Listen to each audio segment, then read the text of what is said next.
दिलीप की तलाश में पुलिस के सामने आया रोशनी का असली राज, और ये सच्चाई सुनकर रेणुका का होश उड़ गया। जी हां दोस्तों, सीरियल उड़ने की आशा के आने वाले ट्रैक में धमाकेदार ट्विस्ट देखने को मिलेगा। जैसे ही पुलिस ने सबूतों की परत खोली, रेणुका को गहरा झटका लगा। गुस्से और आहत मन से उसने देशमुख हाउस छोड़ने का फैसला कर लिया। इधर सचिन उस दिन सायली का हाथ थामे बड़े आत्मविश्वास के साथ घर के भीतर आया। उसके चेहरे से साफ झलक रहा था कि वो हर हाल में अपनी पत्नी को उसका सम्मान और हक दिलाकर ही दम लेगा। दरवाजे पर अचानक सामने रेणुका आ खड़ी हुई। उसकी आंखों में गुस्सा साफ झलक रहा था। उसने सख्त लहजे में कहा, मैंने पहले ही साफ कह दिया था, ये लड़की इस घर में कदम नहीं रख सकती। तुम चाहो तो अंदर आओ, लेकिन इसके लिए यहाँ कोई जगह नहीं है।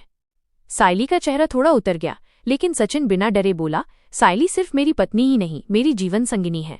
जितना हक मेरा इस घर पर है, उतना ही इसका भी है। अगर ये यहाँ नहीं रह सकती तो मैं भी इस घर में नहीं रुकूंगा। सचिन की बात सुनकर सब हैरान रह गए।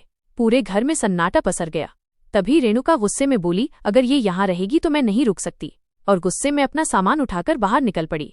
उसे उम्मीद थी कोई उसे रोक लेगा, लेकिन हैरानी की बात ये रही कि घर का कोई भी सदस्य उसे रोकने नहीं आया। ये देख उसका दिल और भी भारी हो गया और वो निराशा में घर छोड़कर चली गई। इधर घर में सन्नाटा पसरा रहा। सचिन और सायली दोनों एक दूसरे को देख रहे थे।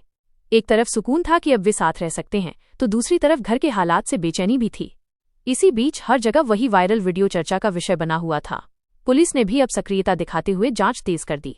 पहले उन्होंने सायली की मां से पूछताछ की, लेकिन कुछ खास हाथ नहीं लगा। बाद में तकनीकी जांच में पता चला कि वीडियो चिट्टी के ऑफिस से अपलोड हुआ था। पुलिस ने उसे हिरासत में लेकर सवाल किए। पहले तो चिट्टी डर गया, फिर सच्चाई उगलती वीडियो उसे रोशनी ने दिया था। पुलिस ने तुरंत रोशनी को घेर लिया। शुरुआत में वो इधर उधर की बातें करती रही, लेकिन सख्त सवालों के आगे उसका आत्मविश्वास टूट गया और उसने कबूल कर लिया कि फोन चोरी उसी ने की थी। ये सुनकर पूरा घर दंग रह गया। रेणुका को जब ये खबर मिली तो उसका विश्वास हिल गया। वो सोच में पड़ गई कि आखिर रोशनी जैसी शांत लड़की ने इतना बड़ा कदम क्यों उठाया। आखिर इसके पीछे कौन सी मजबूरी थी। इधर सायली अपराध बोध से भरी हुई थी। उसे लग रहा था कि दिलीप की परेशानी के लिए कहीं न कहीं वही जिम्मेदार है। सचिन उसे समझाता रहा, लेकिन उसका दिल मानने को तैयार नहीं था। खासकर रेणुका के घर छोड़ने के बाद उसका बोझ और भी बढ़ गया। अगली सुबह अचानक रिया की मां ममता देशमुख हाउस आ पहुंची। आते ही उसने रेणुका के बारे में पूछा। परेश ने झूठ बोलकर कहा कि रेणुका रिश्तेदारों के पास गई है, लेकिन रोशनी ने अचानक सच्चाई उजागर कर दी।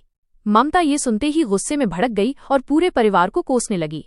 सचिन ने ममता की कड़वी बातों का डटकर जवाब दिया। उसकी बातों में सच्चाई और आत्मविश्वास था। हालांकि माहौल और भी तनावपूर्ण हो गया। बाद में परेश ने रोशनी को डांटा कि उसने बाहर वालों के सामने परिवार की बातें उजागर क्यों की। रोशनी को अपनी गलती का एहसास हुआ और उसने माफी मांग ली। इसी दौरान सायली को अपनी बहन जूही का फोन आया। जूही रोते हुए बताती है कि उनकी मां शोभा को पुलिस स्टेशन ले जाया गया है। ये सुनकर सचिन और सायली तुरंत पुलिस स्टेशन पहुंचते हैं। अधिकारी सख्त था, लेकिन सायली ने कानून की किताब उठाकर पूरी दलील रखी और आखिरकार शोभा को रिहाई मिल गई। ये पल सायली की हिम्मत और आत्मविश्वास का बड़ा सबूत बना। दूसरी तरफ रेणुका अपने नए ठिकाने पर बिल्कुल सहज नहीं है। साधारण जीवन और वहां का खाना उसे परेशान कर रहा है। उसे अपनी पुरानी ऐशो आराम वाली जिंदगी की याद सताने लगी है। इधर देशमुख हाउस में भी तनाव खत्म नहीं होता। रिया को लगता है कि रेणुका हमेशा किसी न किसी वजह से घर में झगड़े खड़े करती है, लेकिन आकाश उसे समझाता है और उसका हौसला बढ़ाता है। आखिर में सचिन और सायली दिलीप की मदद के लिए एक वकील से मिलते हैं। वकील उन्हें भरोसा दिलाता है कि इंसाफ जरूर मिलेगा। सायली हाथ जोड़कर कहती है कि उसका परिवार अब और परेशान न हो। वकील भी वादा करता है कि वो उनकी लड़ाई में साथ देगा। आज का एपिसोड यहीं खत्म होता है।